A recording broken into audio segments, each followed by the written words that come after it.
Bloomberg Audio Studios. Podcasts, radio, news. For months, the relationship between the world's two biggest democracies, the U.S. and India, looked as though it might be on life support. The U.S. has slapped a crushing 50% tariff on some Indian goods. An additional 25% tariff on top of that over India's imports of Russian energy supplies. India's ambassador to Russia saying it will continue to buy oil wherever it gets the best deal, following President Trump. The two countries have been involved in intense trade talks for months after the U.S. hiked tariffs on Indian goods up to 50% last August. Then on Monday, things took a dramatic turn. Well, President Trump saying that those tariffs are going to be slashed after Prime Minister Narendra Modi agreed to stop buying Russian oil. President Trump and India's Prime Minister Modi announced the U.S. would lower the so-called reciprocal tariff rates on Indian imports to 18% from 25%. In a statement posted to X, Modi thanked President Trump on behalf of the 1.4 billion people of India. Trump echoed his sentiment on Truth Social, writing, "Prime Minister Modi and I are two people that get things done, something that cannot be said for most." It did catch people by a surprise, at least from where we stand as reporters. That's Bloomberg's Sudhi Ranjan, who covers India's economy and government from New Delhi. As part of the deal, Trump says India will stop buying cheap Russian oil. But Sudhi says that might be easier said than done. As of now, the understanding from the American side, from the US side, is India is going to completely stop buying Russian oil. The Indian position is different. And the Indian position is that India will source energy from wherever it is the cheapest. The stakes are high. India ships almost a fifth of its exports to the U.S., and the combined 50% tariff on Indian goods was the steepest imposed on any major trading partner. And although a trade deal could help reset the relationship, Sudhi says India's celebrating the news cautiously. India still thinks that the US market and the US relationship is one of the most important relationships. But it will not, perhaps, allow itself to be completely dependent on the US or on the whims and fancies of the US.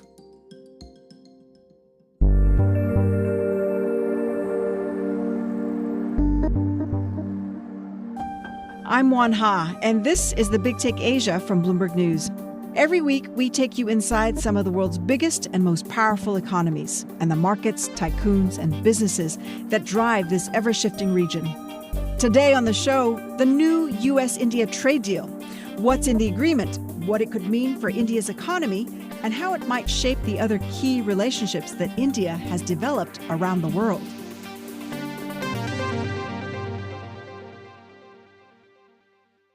Sudhi, thanks so much for joining us. Given how frosty things have been, you had Trump calling India a dead economy last year and Modi declining Trump's invitation to the White House. Did the sudden warm tone of their social media posts feel like a genuine breakthrough? It did catch people by a surprise. The relationship had deteriorated. There were problems. We saw Prime Minister Modi not going to Malaysia last year for the ASEAN summit.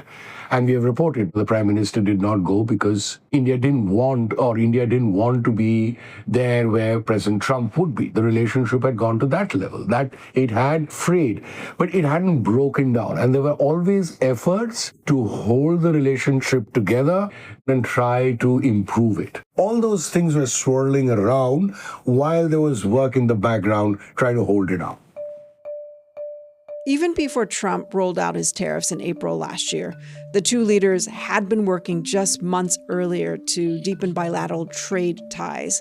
And India was also one of the first to start negotiations before Trump surprised India with these effective tariffs of 50% last year. What's it been like for India's economy over the past year? While there was an apprehension that the US tariffs would really hit the economy very hard, final numbers that have come out in the budget and the economic survey that was placed in the Parliament of India earlier, India didn't do so badly. In fact, it's revised its growth figures slightly upwards. It's about 7.4% growth rate, which is not a small number for such a big economy to grow at. On the whole, the Indian economy held very well and it's performed very well despite the tariffs. What's the reaction to the deal on the ground in India? The government has welcomed it. If you look at the stock market, the Nifty 50 index rose the most in 5 years. The rupee, which was under pressure, just held, it strengthened, showing that there is a lot of good feeling around this entire announcement that has happened. Now, Sudhi, Modi and Trump have agreed to a deal, or at least a framework of a deal, might be a better way to describe it. What do we know at this point? So from the social media post by President Trump, what we know is that from 50% tariff, which was one of the highest in the world, tariffs have come down to 80. The punitive tariffs of 25% for Russian oil, buying Russian oil, has gone. And that's a huge relief for India, because we know that India had been lobbying very hard with the US administration to get that 25% additional tariff off, and then start negotiating downwards on the reciprocal tariff that United States had slapped last year. So 18, that's the tariff that Indian exports to America is going to attract. We haven't seen a clear clarification yet from the government of India, but what President Trump's social media post says is that India is going to reduce its tariffs to zero. And not only tariffs, but also tariff barriers. It is unlikely that India is going to completely reduce the tariffs. President Trump also says that there is an overall commitment not to buy, India will not buy Russian oil. There is also mention about India buying $500 billion worth of American goods. Now, we've seen that happen with other countries, as in the case of South Korea. So it's a similar kind of an announcement. Now, again, there is no clarity as to, is it goods? What exactly is this $500 billion? I would still wait for more clarity from both sides to come. The finer details as to which sectors, say sectors like energy, electronics, they are protected. Pharma, they are protected. So it is the remaining figure, the remaining sectors that there is a question mark on. And importantly, issues like dairy and therefore agriculture, which India is very sensitive about. Those details haven't come out very clearly from the announcement of President Trump. We've done a lot of reporting of specific Indian export hubs like textile, jewelry, toy makers. They were telling us that they were getting crushed by the 50% tariffs. How much damage was done in some sectors, and how quickly can these companies, especially those that really rely on exports to the U.S., how quickly can they adjust to undo the damage? When the tariffs were being announced, and it was known that tariffs are coming, a lot of these exports, textiles and leather and stuff like that, and as with other sectors, there was front loading of it. So a lot of export orders or goods had been rushed through the customs at that point of time. That was a way that the markets kind of devised to soften the blow. But those supplies cannot last forever. Now the crunch was supposed to come in now because those supplies were getting over. And not only that, it is the beginning of a new year, so new orders would have come. And the question mark, therefore, was that what happens now if the deal doesn't happen? But luckily enough, the deal did come through, and then now there is euphoria that things are going to fall into place, with Indian goods again being welcome back into the United States, not at such a huge tariff level. So things will be, if not as good as the last year, but not as bad as well. We also did see sectors and industries basically spend the better part of a year adjusting their businesses. And I wonder, what does it look like for India to undo the U.S. tariffs in key industries? Is that going to be a quick thing that they'll just be able to basically flip the switch and exports will start rolling out to the U.S.? See, flip the switch or not, difficult to say. But one thing that I can see is that while the U.S. market is back, it is available, and the tariff rates are lesser than what was expected and what was slapped on India, there is also that sentiment that is there. While India would want to engage, would want to do more trade with the United States, there is a level of caution, extra layer of caution that is coming. Because the United States is increasingly transactional. So the question is it the only one, or there will be more? Could there be sudden changes? So all those questions, I'm sure, is going to be in the minds of people with money wanting to invest and expand capacity, just looking at the US market. Now, this deal came after India unveiled an annual budget that included moves to shield India's economy from Trump's tariffs. This, of course, included, we saw support for exporters battered by the U.S., renewed backing for strategic sectors, as well as increasing defense spending. You've got to admit the timing is interesting. What does that tell us about the negotiations or the deal that they were working on? So what it tells us is, for India, the US relationship is important. But at the same point of time, it is decided that it shall not be only dependent on the US, and which is why it's taking steps to strengthen its own fundamentals. The Indian economy is much more consumption-driven, unlike other economies which are export-driven. Steps were being taken so that you internally strengthen the fundamentals of the Indian economy, strengthen yourself, so that you are better prepared. So very clearly, India is diversifying and looking at alternatives, alternative partners, alternative markets. The key to this new trade deal appears to be an agreement from India not to buy Russian oil. But that might not be as simple as it sounds. Does Modi even have the power to make that happen? And if he does he risk alienating a key trading partner in Russia? That's coming up after the break.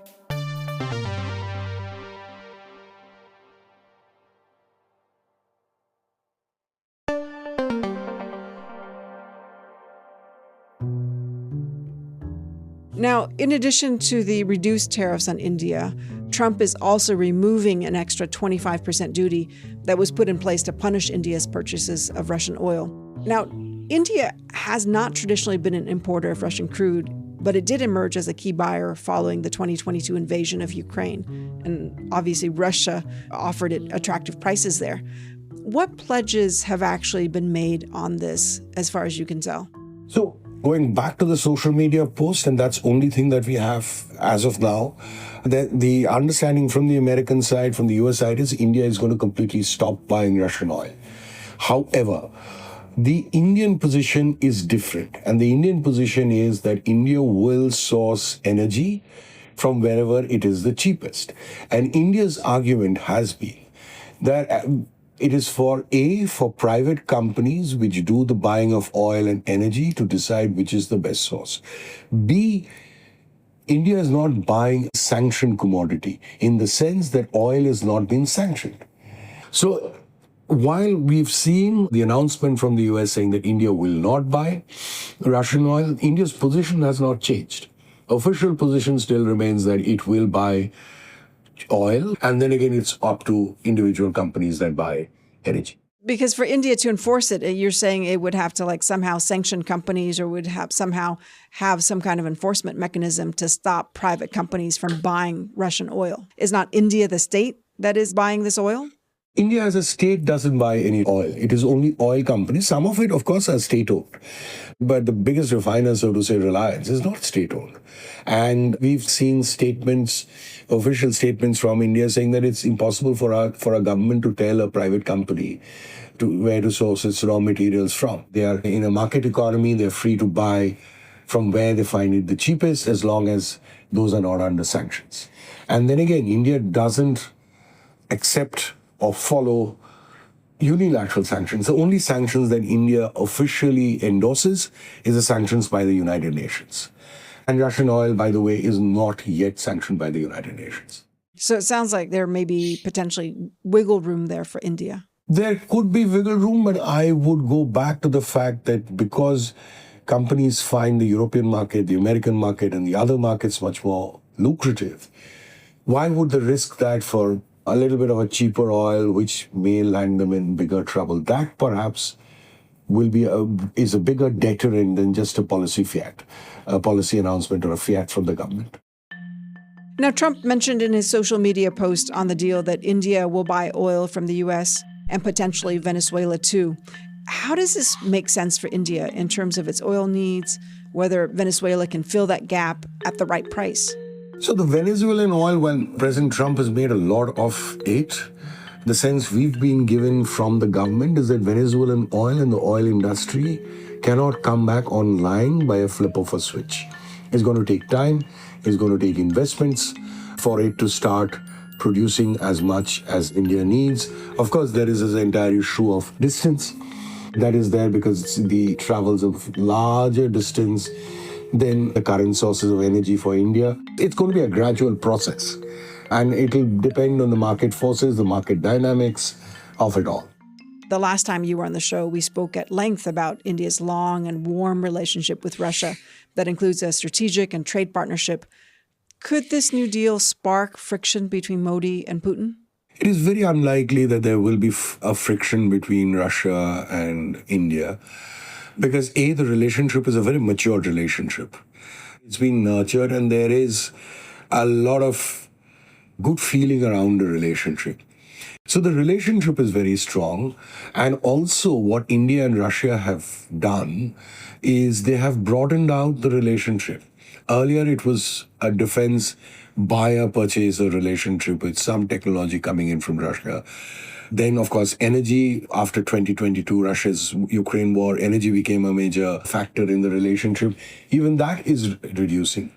But the relationship is unlikely to be dimmed. There may be minor disagreements, friction, but even if India were to say, hypothetically say, reach a situation where they say, we are not buying Russian oil, I do not see the relationship souring. I do not see the relationship going completely south. It sounds like you think there is a way in which India can move forward, have ties between the U.S. and Russia simultaneously without provoking the other side? Very definitely. If you look at India's foreign policy and the way India pitches itself, they call it multi-alignment, they call it multilateralism, having relationships with countries that themselves may not be friendly, but are friendly with India.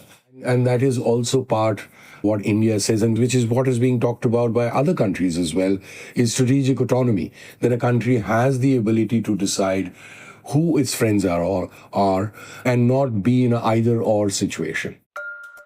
Now, last year, as the relations between Modi and Trump were frosty, we saw Modi playing besties with Xi and Putin. There was that photo, I'm sure that you'll remember, of the three of them hugging at a summit.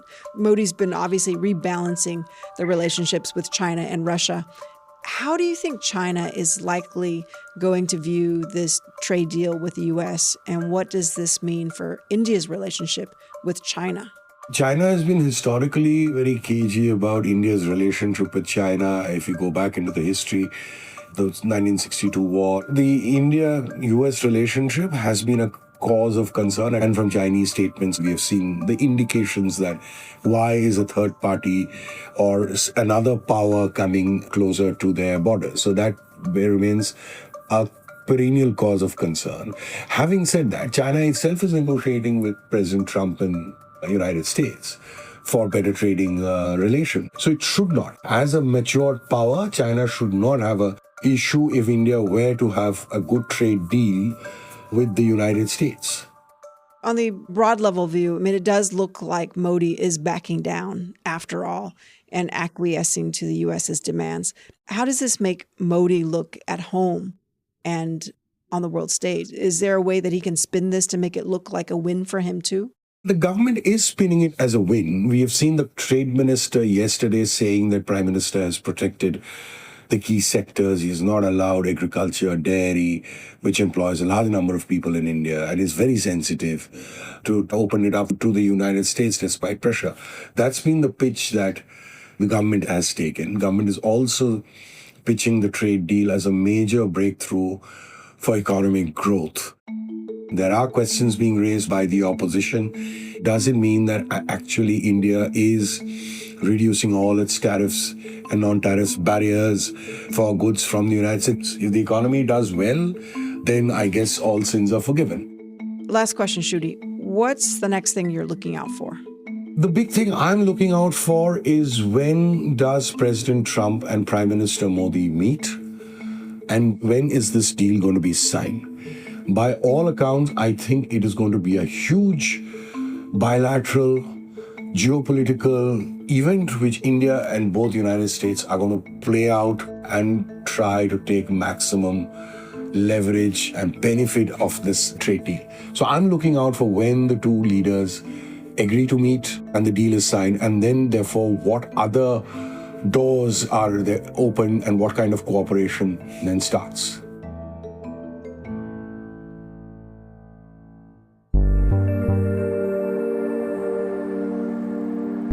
This is The Big Take Asia from Bloomberg News. I'm Oanh Ha.